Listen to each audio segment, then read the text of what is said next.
और कॉन्स्टिट्यूशन पे भरोसा नहीं करता वो योगी नहीं हो सकता है।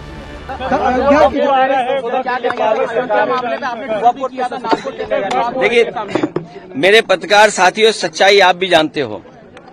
भारतीय जनता पार्टी साजिश, चुनाव से पहले भारतीय जनता पार्टी षड्यंत्र करना चाहती है चुनाव से पहले, और उनका लक्ष्य पहले दिन से रहा है कि समाजवादियों को कैसे बदनाम किया जाए, और खास कर के मुसलमानों को लेकर के उनकी जो सोच है वो अनडेमोक्रेटिक है, अनकॉन्स्टिट्यूशनल है।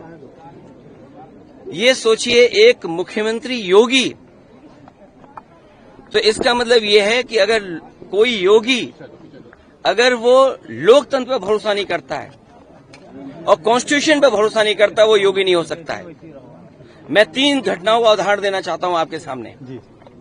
पहली घटना हाथरस, जिसमें एक साधु संत के कार्यक्रम के लिए, परमिशन के लिए भारतीय जनता पार्टी के विधायक और नेताओं ने लिखा था, लेकिन जो प्रशासन को काम करना चाहिए था, उस जिम्मेदारी से सुरक्षा और उन चीजों का इंतजाम करना था, वो नहीं किया, जिसका परिणाम ये हुआ कि बड़ी संख्या में लोगों की जान चली गई। न केवल जान गई है, उनका नुकसान हुआ बड़े पैमाने पर। बहुत से लोगों का हाथ पैर या जो भी नुकसान हुआ, उसका कोई मदद सरकार ने नहीं की। दूसरा, आपने देखा होगा गोमती नगर में, और जब मुख्यमंत्री ने सदन में ये कहा, सूची तो हालांकि बहुत लंबी थी, इसमें पुलिस का दोष कम है, पुलिस तो पूरी सूची दी थी, लेकिन भारतीय जनता पार्टी के जो मुख्यमंत्री और सरकार वो ये चाहती है कि पुलिस भी भारतीय जनता पार्टी की कार्यकर्ता बन जाए। ये जो नए तरह का काम हो रहा है कि पुलिस को भी ये भारतीय जनता पार्टी का कार्यकर्ता बना रहे हैं। जब पुलिस ने सूची दी सब नामों की, तो आखिरकार मुख्यमंत्री जी ने केवल यादव और मुस्लिम का नाम क्यों पढ़ा?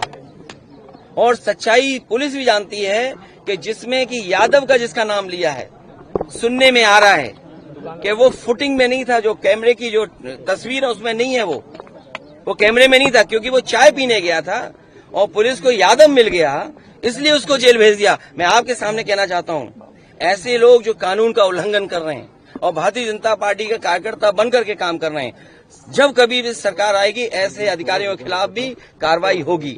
और तीसरा उदाहरण, अभी रुक जाइए, तीसरा उदाहरण अयोध्या का, जिसमें कोई पॉलिटिकल पार्टी, अगर समाजवादी पार्टी ये बात कहती है कि डीएनए टेस्ट होना चाहिए, कैसे मुख्यमंत्री हैं ये, इन्हें कौन राय दे रहा है?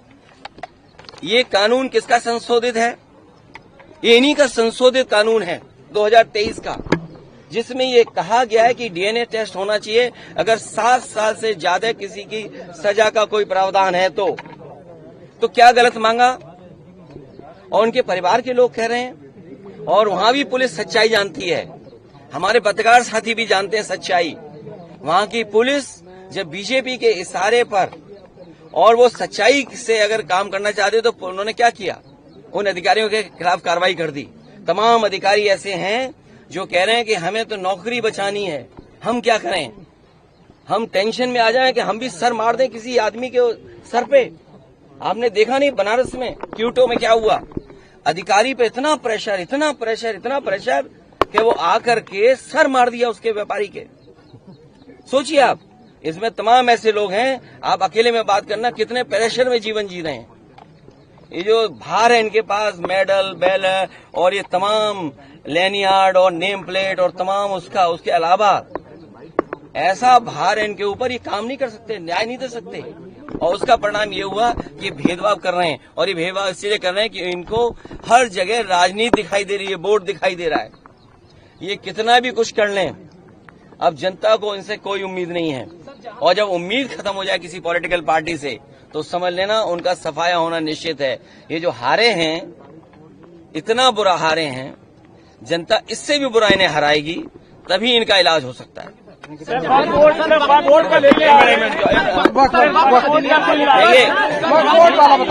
देखिए ये बीजेपी के पास हिंदू, मुस्लिम या मुसलमान भाइयों को कैसे उनके अधिकारों को छीना जाए, उनकी अधिकार जो मिले हैं, जिन्हें आजादी के अधिकार हैं या उनके स्वतंत्र जो अधिकार हैं, उनके अपने धर्म को लेकर के, अपनी कामकाज की व्यवस्था को बनाए रखने के लिए, और केवल वक्फ बोर्ड नहीं, हमारे मुख्यमंत्री देखिए कितने समझदार हैं सरकार के, उन्हें उर्दू में ये पता लगा कि नुज़ूल उर्दू शब्द है। उन्हें समझाते रहे अधिकारी कि नजूल का मतलब कुछ और है, लेकिन उन्होंने कहा नहीं, नजूल मतलब मुसलमानों की जमीन है ये। सोचो, जो व्यक्ति केवल उर्दू के शब्द नजूल को लेकर के पूरा प्रयागराज खाली करा रहे थे, पूरा गोरखपुर, और गोरखपुर में अपना स्वार्थ है उनका कुछ, या उनके सहयोगी साथियों का स्वार्थ है, उसकी वजह से बताइए उर्दू का शब्द नजूल, तो मुख्यमंत्री जी क्या कानून ले आए। तो ये बात आपको भी समझ में आ रही है, लेकिन हम लोग इसके खिलाफ रहेंगे। इन्होंने पहले एंग्लो इंडियन का छीना था, आपको पता होगा। एंग्लो इंडियंस की लोकसभा में और विधानसभा में एक सीट हुआ करती थी, उनका रिप्रेजेंटेशन था। इन्होंने जनगणना करा ली फर्जी, इन्होंने फर्जी जनगणना कराई, और फर्जी जनगणना करा करके एंग्लो इंडियंस की एक सीट ले ली, छीन ली। अभी सुनने में आ रहा है, एक मंत्री जी चिल्ला रही हैं कि आरक्षण खत्म हो गया। अच्छा, आप खुद सोचिए, सरकार में भी रहेंगे और आरक्षण की भी बात करेंगे, तो जिन्हें आरक्षण की चिंता है, जो पिछड़े दलित और अल्पसंख्यक आदिवासी भाई बहन हैं, चाहे वो दिल्ली में हो चाहे लखनऊ में है, तुरंत बीजेपी को छोड़ दें, तुरंत छोड़ दें। और ये भाई जाति जनगणना एक स्टूल किट नेता हैं, वो बहुत किट कर रहे हैं, किट। मुझे लगता है उनका ऑफर मुझे खत्म करना पड़ेगा। सुनने में आ रहा है कि जो स्टूल किट मंत्री हैं, ये उधार पे बैठे हुए हैं, उन्हें हुक्म मिलता है तो कभी इधर कभी उधर, कभी उधर कभी इधर। कम से कम इन्हें कास्ट सेंसस की बात करनी चाहिए, जाति जनगणना की बात करनी चाहिए, और जो आरक्षण खत्म हो रहा है उसके बारे में बात करना चाहिए। हमारा जो साथी कह रहा है, सहारनपुर में जिस तरह की घटना हुई है, पीलीभीत में एक महिला खेत पे गई, उसके साथ गलत घटना हुई। आज सुनने में आ रहा है अयोध्या में भी घटना हुई, और कन्नौज की मैं बता दूं, एक दलित समाज की बेटी, उसके साथ जो घटना हुई, और पुलिस और बीजेपी के लोगों ने मिलकर के एक झूठी कहानी बनाई